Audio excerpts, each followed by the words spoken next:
I've got this message from Mr. Musk.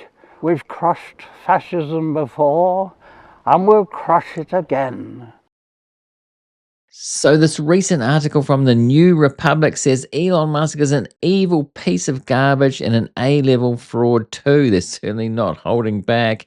They say he's stupid, he's incompetent, he's cruel, he's sinister, and people will die because of what he's done. So regulars on this channel will probably know what this is about, but we're going to get into this. Hi, I'm JJ. Welcome back to the pod. We've also got this here. Bill Gates accuses Elon Musk of killing children with USAID cuts. That's in the Financial Times, where the billionaire reopens feud with Tesla chief. So there's things to be critical about of Bill Gates too.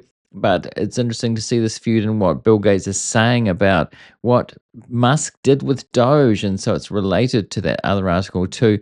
But first, we are going to appreciate this.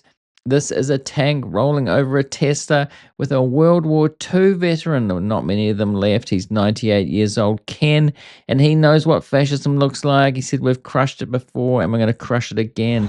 So let's see what Ken says here and just appreciate this before we get into the article.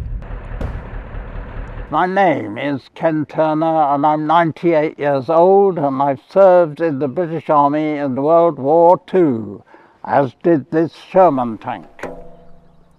I'm old enough to have seen fascism the first time around. Now it's coming back. Elon Musk, the richest man in the world, is using his immense power to support the far right in Europe. And his money comes from Tesla cars. Well, I've got this message from Mr. Musk. We've crushed fascism before, and we'll crush it again. So let's go, shall we? Let's go. So as I said, Ken knows what fascism looks like, and Elon Musk is a fascist. I think that I've been following Elon through all of these politics here, his far-right support in Germany and Europe, and sales have gone way down in Europe. If you've seen the previous videos, we've seen that, and there's a reason for that Europe in the 20th century, saw that, and they don't want that again, just like Ken here. So he's making a point with the help of led by donkeys here, and it's pretty satisfying to see that. And this is why there's a boycott of Tesla, and people aren't buying Teslas, especially in Europe. The US is also turning authoritarian with Trump. If you're not aware of that yet, and a lot of people aren't quite aware of that, then we need to acknowledge what's going on there. I'm going to be talking about that on the other channel, on the politics channel, but that is what's happening in the US for sure. So let's get into this article. Now he says, if you've been following the news, you may know that I'm referring to the NIOSH building. So this is jumping further into the article. The National Institute of Occupational Safety and Health. So this is in this guy's hometown, the author's hometown, and that's why he's so angry here, which for 55 years employed dedicated researchers in Morgantown studying the effects of black lung on coal miners. And it goes on to explain what that is. But it says some 200 people worked at the lab in my hometown, and from the mobile van they used to travel across coal country to perform checks on miners, sometimes literally right outside the mine gate, until Elon Musk. Those 200 people were fired in early April by Musk's Department of Government Efficiency. Controversy ensued, and many of them have been temporarily rehired. This is the inefficiency of DOGE. They just fired whole departments and then rehired people. Even the people that took care of the nuclear weapons, just taking that chainsaw, and turns out that it's kind of costly to do that. But they're slated to be fired again in June. Labs in Pittsburgh and in Spokane, Washington were also eliminated, he says. As Musk steps back from DOGE, well, it looks like he's actually not stepping back. He's still doing it 2 days a week, which a lot of Tesla investors don't like. But, he just said that he's stepping back. I think that's just for the public image. He's still doing what he's doing. And I think J.D. Vance came out and said that in an interview just in the last 24 hours. He said, we're getting a number of assessments of his accomplishments. They're generally harsh assessments. He vowed to slash $2 trillion in wasteful federal spending. Of Of course, that was during the election campaign where he was boasting about this. The federal government spends just under $7 trillion a year. He recently acknowledged it'll be more like $150 billion, so just a fraction of what he said. It went from $2 trillion to $1 trillion to $150 billion. However, these cuts will also cost American taxpayers $135 billion, according to one estimate, because it turns out that some of these blood-sucking deep staters save taxpayers money, and also, from firing people and rehiring them is incredibly wasteful. But even 150 billion is a grotesque lie, he says. Jessica Rydell of Manhattan Institute, yes, the staunchly conservative and generally pro-Trump think tank, so this is not like a liberal outfit, recently told the New York Times' David French, so right now I would say DOGE has saved about $2 billion, which, to put it in context, is 1/35th of 1% of the federal budget, otherwise known as budget dust. So we can see from that DOGE has actually been a failure, a big failure. Elon Musk has lied about how much they've saved, and people have gone through the supposed transparency and the receipts and found that they haven't really saved much money, and they've caused quite a lot of damage to people's lives and to essential services. He says that's harsh, all right, but it's not only or even mainly on fiscal grounds that he deserves our contempt. The cuts are leaving thousands of good people unemployed, and they will literally kill people. And this is what Bill Gates says too later on. Coal miners will die. Children all over the world will die from malaria and other diseases because of the demise of USAID, which Musk called a criminal organization. In fact, this is already happening. Children with AIDS in Africa have died because of the elimination of a president's emergency plan for AIDS relief or PrEPFAR outreach program. That's just the beginning of the enormous pain these cuts will inflict across the world because of Elon Musk. And the richest man on the planet, who grew up amidst vast wealth from his father's emerald mining operations and has never known hardship or had to rely on a government service in his life, unless you count $38 billion in government contracts, loans, subsidies, and tax credits for his companies, is responsible for every drop of it.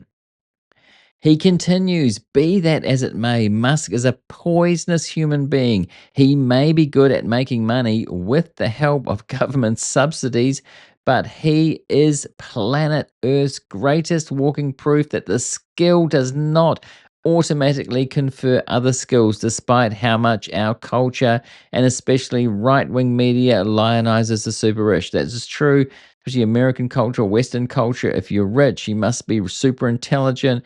It's super intelligent, super genius Elon Musk, but he's caused a lot of havoc doing this kind of thing. Musk is stupid about a great many things, and especially about government administration and public service, which he hates. He hates the government, basically. He is incompetent, he is cruel, and he is sinister. Am I overdoing it? He says. Consider the other big piece of Musk news this week, which came to us courtesy of a chilling op-ed in the New York Times Wednesday by investigative journalist Julia Angwin. In it, she spun the tale of how Musk and his muskrats are doing nothing less than compiling a vast database on every one of us, assembling a sprawling surveillance system, she writes, the likes of which we have never seen in the United States. So I've done a video about that, detailing what was going on there, including, references to Edward Snowden, who warned of this more than a decade ago, and Elon Musk is one of the people involved in this. Despite what he says he's doing with DOGE, it seems to be that he's been siphoning data out of government agencies to compile them like this. Multiple whistleblowers have come forward to the Democrats on the House Oversight Committee to describe these details. You see, the databases of most executive branch agencies are siloed off from one another, and there's good reason for this. These were privacy reasons. Your data's over there and it's over there, and joining it up together gives the government too much information for surveillance purposes. The DOGE team, with its usual combination of evil intent and clumsy ineptitude, is trying to break down these walls so that the Trump White House can have a thorough file on each of us just a couple of clicks away, which is what Edward Snowden was concerned about, was warning about. And then, a decade later, this is happening, and Elon Musk is helping to do it. He doesn't care about democracy, hence the fascism. He is authoritarian despite what he says. He's helping Trump, who is authoritarian, and this has happened really quickly in the last 100 days. And people, I think, don't quite realize what's happened yet. One whistleblower alleged that DOGE workers are filling backpacks with multiple laptops, each one loaded with purloined agency data. So I did talk about that in that whistleblower video as well. They did say that. And, the IT workers there could see huge amounts of data being siphoned out straight after Musk went in. Somebody needs to ask Musk about this. He dodges interviews about this kind of thing, only goes for Fox News, which is just, basically bends the knee to him and is sycophants and doesn't really ask him about this kind of stuff, about what he's actually doing with DOGE. They haven't found much waste and abuse. They haven't prosecuted anybody for fraud. So this is actually what they are doing in there. House Democrats, I'm told, aren't yet willing to impute to Musk the malign motivation that Angwin does. But why should we doubt that a man who praises dictators and thinks the neo-Nazi AfD party is Germany's only hope would hesitate at the idea of a surveillance state? Exactly. It's like East Germany was. That was a surveillance state before digital technology, and now we have digital technology, and this is all possible. And, Elon says that the AfD is a centrist party, which is absolute rubbish. Even his own AI, Grok, says that that is not true. As Angwin meticulously details, what we know about DOGE's infiltration of those databases points pretty clearly in that direction. So people need to be more aware of what DOGE is actually doing. And if it continues, they'll be just doing more and more of this. DOGE is still going on. Tesla's board says it supports Musk as CEO, and the Wall Street Journal's report that he's been shoved out as false. Fine, Tesla, which he did not found and he's now running into the ground, can have him. Let panels fly off those hideous Cybertrucks. I've reported on that too, where they've had multiple recalls. Cybertruck's been one of the biggest flops in auto history. That wouldn't surprise me if they stop making them soon, or they seem to be, keeping it going as long as they can, but it's not going well.